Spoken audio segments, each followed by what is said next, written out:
Assalamualaikum warahmatullahi wabarakatuh. Waalaikumsalam warahmatullahi wabarakatuh. Alhamdulillahilladzi arsala rasulahu bil huda wa dinil haqq liyudhhirahu 'alad din kullih walau karihal musyrikun. Allahumma shalli wa sallim wa barik ala sayyidina Muhammadin wa ala alihi wa sahbihi wa man tabi'ahum bi ihsanin ila yaumiddin. Amma ba'd. Yang saya hormati Pembina Pondok Pesantren Sam'an, Ustadz Ridwan Effendi, Ketua Yayasan Ustadz Zuhud Al-Ghifari, serta para teman-teman seperjuangan sesama santri yang saya kasihi, cintai, lagi sayangi, walaupun kadang-kadang juga suka kesel sih. Semoga semuanya, baik saya dan kalian semua, dipertemukan di jannah firdausnya Allah Subhanahu wa taala nanti. Amin ya rabbal alamin. Ya enggak ya?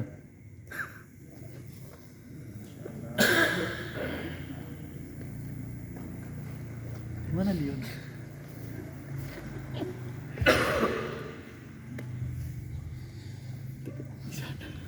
Alhamdulillah, bersyukur kita kepada Allah dengan mengucap alhamdulillahirabbil alamin. Karena sampai hari ini, sampai waktu ini, kita masih diberi nikmat yang begitu banyak, yang begitu melimpah, yang kalau kita hitung jumlahnya, seperti yang dikatakan oleh khatib tadi, kita tidak akan bisa. Karena nikmat Allah Subhanahu wa taala sangat banyak kepada kita. Mulai dari nikmat kesempatan, kesehatan, keimanan, keislaman, dan lain sebagainya. Itu semua adalah nikmat yang gratis. Tidak perlu kita bayar dengan uang, tidak perlu kita bayar dengan materi. Kita hanya perlu membayarnya dengan mensyukuri, dan itu pun untuk kebaikan kita sendiri. Salawat serta salam tak lupa pula kita kirimkan kepada junjungan kita Nabiullah Muhammad sallallahu alaihi wasallam yang menjadi pemimpin bagi seluruh manusia, yang mengimami salat para nabi dan rasul ketika Isra Mi'raj, yang akan sujud kepada Allah Subhanahu wa taala dengan sujud yang sangat lama untuk disegerakannya pengadilan terhadap kita semua. Itulah baginda Muhammad sallallahu alaihi wasallam. Sebagaimana yang kita tahu, beberapa kultum sebelumnya kita sudah banyak disuguhi menu-menu tema kultum yang beragam, baik itu tentang kesabaran Nabi Ayub, ada juga tentang kemuliaan wanita, bahkan sampai pembahasan tentang nikah juga sudah pernah dibahas di kultum. Nah, sekarang bahas nggak? Oleh karena itu, pada kesempatan yang berbahagia ini, saya ingin kita bersama-sama ngopi. Bukan minum kopi, tapi ngolah pikiran. Jadi ngopi, ngolah Pikiran. bukan kiran, pikiran. Pikiran. Ya, mohon maaf kalau komedi saya agak garing, karena memang saya tidak biasa teatrikal dengan komedi. Siram pakai air. Jadi tema yang akan saya bahas pada kesempatan yang berbahagia ini adalah bukan terkait dengan dua hal yang saling bermusuhan, Oh, yang saling membelakangi, oh, Indonesia dan Bahrain. yang saling menjatuhkan, yang berusaha saling mengalahkan. Kalau saya boleh mengibaratkan dengan beberapa pengibaratan, ini seperti dua petinju yang akan bertarung di atas ring. Oh, Atau bisa juga seperti sebuah ladang yang ditanami banyak tanaman, kemudian muncul dari ladang itu banyak hama yang merusak tanaman-tanaman di ladang tersebut.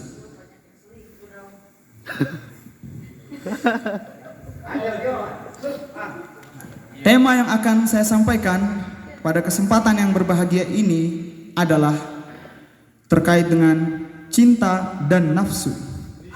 Is mantap.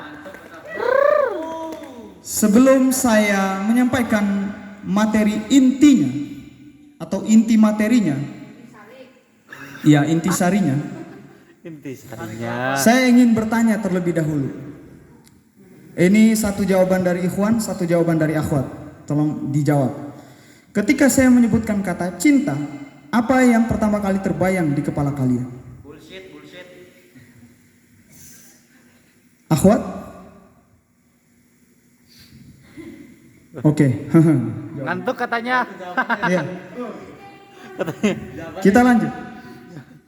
Kalau saya sebutkan kata nafsu, apa yang terbayang di kepala kalian?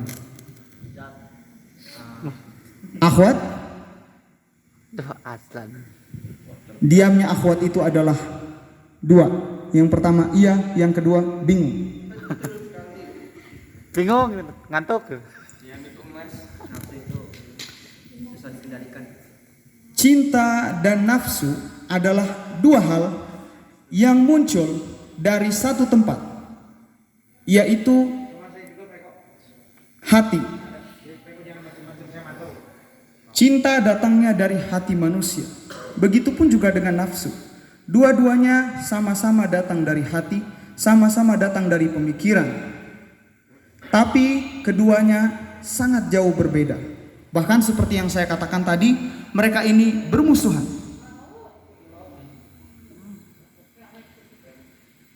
Cinta dan nafsu bisa seperti dua petinju yang bertarung di atas ring, di mana mereka akan saling berusaha untuk saling mengalahkan. Dan ketika salah satunya menang, otomatis semua yang ada di ruangan itu, Berbahagia. yaitu penonton, akan ikut dengan euforia kemenangan si petinju tersebut. Begitupun juga dengan cinta dan nafsu. Ketika misalnya nafsu mengalahkan cinta, maka saat itu hati yang dikuasai oleh nafsu itu akan melakukan berbagai hal yang buruk, berbagai hal yang dilarang oleh Allah Subhanahu wa taala. Bener juga. Cinta dan nafsu juga bisa diibaratkan seperti sebuah ladang. Ladang di sini adalah hati manusia. Kemudian di atas ladang itu tumbuh berbagai macam tanaman. Itulah cinta. Tapi jangan sampai lupa, akan ada berbagai hama yang muncul untuk merusak tanaman tersebut, dan itulah nafsu.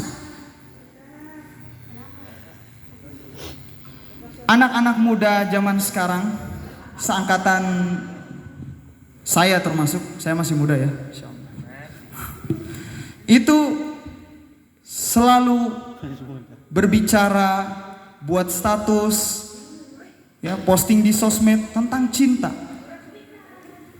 Entah itu jatuh cinta atau putus cinta.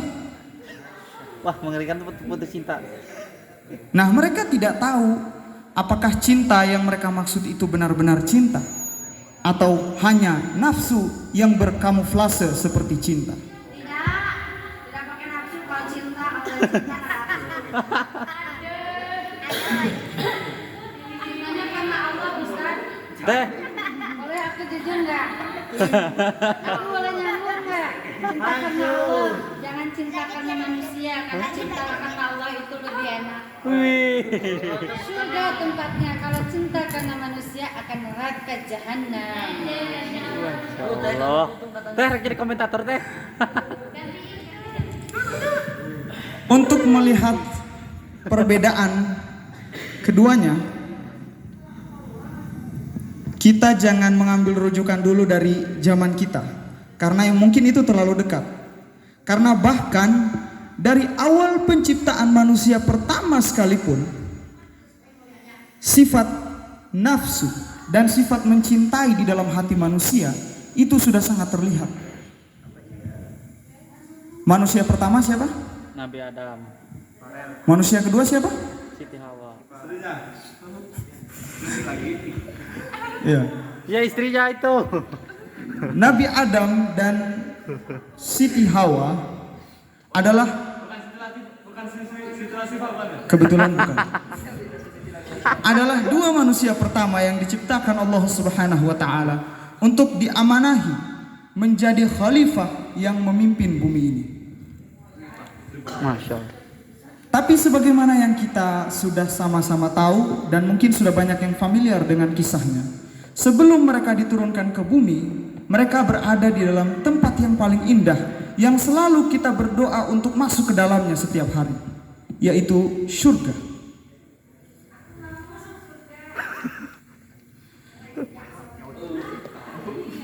Nah, di dalam surga mereka menikmati segala keindahan yang tersedia. Buah-buahan, makanan-makanan yang enak, semuanya dinikmati oleh mereka. TikTok ada nggak Yon? Kurang tahu. Yon, Yon, ada TikTok nggak? Di surga ada TikTok nggak? Tapi kalau kita tarik ke belakang lagi, kisah sebelum sebelum Siti Hawa diciptakan, ada satu momen yang sangat terkenal yang diceritakan di beberapa surah dalam Al-Quran, yaitu ketika Allah Subhanahu wa taala memerintahkan kepada para malaikat untuk sujud dengan sujud penghormatan kepada Nabi Adam, dan saat itu para malaikat patuh dan sujud kecuali satu, yaitu iblis. Dia membangkang dan tidak mau sujud. Untuk tambahan informasi dulu sebelumnya, iblis ini adalah hamba yang taat, sangat taat kepada Allah Subhanahu wa taala. Saking taatnya sampai Allah Subhanahu wa taala mengangkat derajatnya menjadi pemimpin para malaikat. Mungkin karena itulah muncul di dalam hatinya penyakit hati yang disebut dengan kesombongan atau merasa lebih tinggi.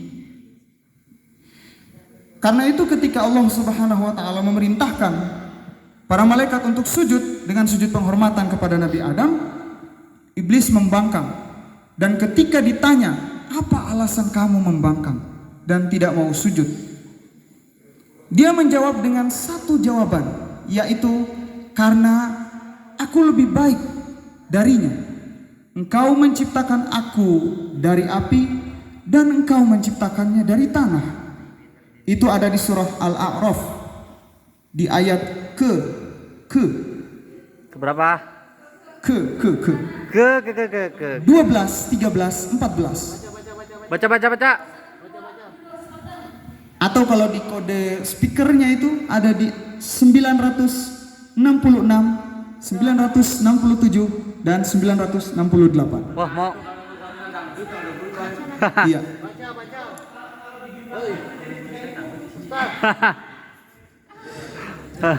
Nah, dari sifat sombong iblis ini kita dapat melihat, walaupun nyatanya kita tidak bisa melihat, Ya kita buta. bahwa iblis itu bernafsu untuk mendapatkan simpati dari Allah Subhanahu wa taala, untuk mendapatkan pengangkatan derajat. Karena sebelumnya Allah Subhanahu wa taala terus mengangkat derajatnya dari hamba biasa sampai menjadi pemimpin para malaikat. Dan dari nafsunya itu lahir sifat sombong yang kemudian dia dendam kepada Nabi Adam dan bertekad untuk menjerumuskan Nabi Adam ke dalam perbuatan buruk. Dan akhirnya saat itu pun tiba di mana Nabi Adam dan Siti Hawa berhasil dijerumuskan dengan dibujuk rayu oleh iblis untuk memakan buah khuldi, buah yang sudah dilarang oleh Allah untuk didekati. Nabi Adam dan Siti Hawa berhasil terbujuk rayu oleh iblis. Dan di sini bisa kita lihat bahwa manusia itu sudah memiliki nafsu dari awal, nafsu makan dan nafsu lainnya tentunya. Tapi nafsu itu akan mulai berkembang ketika ada pemicunya. Nah, di sini pemicunya adalah godaan iblis tadi. Karena godaan iblis, nafsu di dalam hati manusia akhirnya berkembang menjadi kesombongan, menjadi keserakahan, menjadi ketamakan, menjadi iri dan dengki, dan penyakit-penyakit hati lainnya. Karena itu Nabi Adam saat itu ketika sadar bahwa dia sudah terjerumus godaan iblis, disinilah bukti cinta beliau kepada Allah Subhanahu wa ta'ala. Tidak seperti iblis yang malah melawan Allah dan mengatakan bahwa dia akan membalas dendam kepada Allah dengan menyesatkan hamba-hambanya. Nabi Adam justru berdoa dengan doa yang sangat terkenal. Rabbana zalamna anfusana wa illam taghfir lana wa tarhamna lanakunanna minal khasirin. Dia berdoa dengan doa meminta ampun, dengan pengakuan dosa, sehingga Allah Subhanahu wa ta'ala memberikan cintanya kepada Nabi Adam dan Siti Hawa, dan menurunkan mereka ke bumi untuk menjadi khalifah di bumi ini. Dari sini kita bisa melihat bahwa nafsu itu bisa merusak cinta. Cinta itu pada dasarnya suci karena dia datangnya dari Allah Subhanahu wa ta'ala. Tapi jika cinta sudah dinodai oleh nafsu, maka cinta itu akan berubah menjadi cinta yang kasar, cinta yang salah, karena orang atau manusia itu mencintai hal yang salah dan dengan cara yang salah. Qarun sangat bernafsu kepada harta. Karena itu dia sangat mencintai hartanya sampai ditenggelamkan oleh Allah Subhanahu wa ta'ala. Fir'aun sangat bernafsu dengan kekuasaannya sampai mengaku Tuhan di surah An-Nazi'at, dan Allah Subhanahu wa ta'ala menenggelamkannya pada akhir. Buang.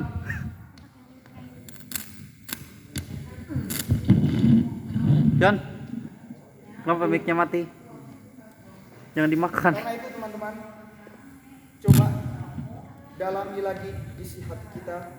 Apakah hati kita sudah dipenuhi dengan cinta kasih, atau jangan-jangan hati kita dipenuhi dengan cinta, tapi cinta itu adalah nafsu yang menyamar. Hati-hati, karena nafsu bisa berkamuflase menjadi cinta. Orang bilang, saya mencintai harta saya mencintai keluarga saya mencintai jabatan saya. Tapi dia tidak sadar kalimat-kalimat yang dikatakannya adalah yang disebut dengan hubbud dunya, dan itu adalah bukti cinta hasil dari penyamaran nafsu. Sekian dari saya, billahi taufik wal hidayah. Wassalamualaikum warahmatullahi wabarakatuh. Waalaikumsalam warahmatullahi wabarakatuh.